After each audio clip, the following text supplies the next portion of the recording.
Cette école a décidé d'employer les grands moyens. De la vapeur à 170 degrés est pulvérisée dans cette salle de jeu. Deuxième étape avec un désinfectant dans les salles de classe. Enfin, chaque objet est nettoyé à la javel. En théorie, cela semble rassurant, mais c'est le quotidien avec les enfants qui inquiète. À l'entrée, les enfants vont arriver en pleurs pour les prendre dans les bras. Je ne sais pas si je pourrais. Après, s'il faut les emmener aux toilettes, s'ils font pipi ou caca, je ne sais pas si je pourrais les changer. Je ne sais pas. Je suis un peu stressée quand même.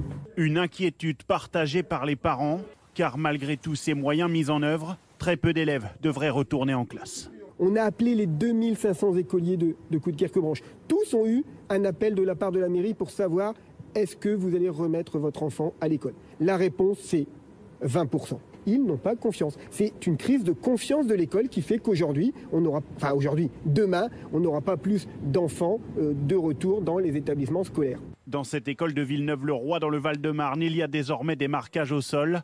Les tables ont été espacées de 4 mètres. Les salles ne pourront accueillir que 9 élèves au lieu d'une trentaine.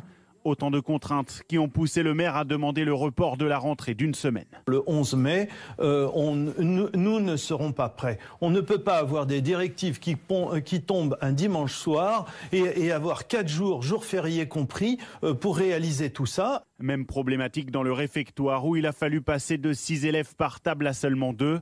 Malgré tout, le personnel reste très sceptique. Je ne vois pas empêcher un gamin de se toucher. Je ne vois pas un gamin, par exemple à la cantine, de ne pas parler à son copain.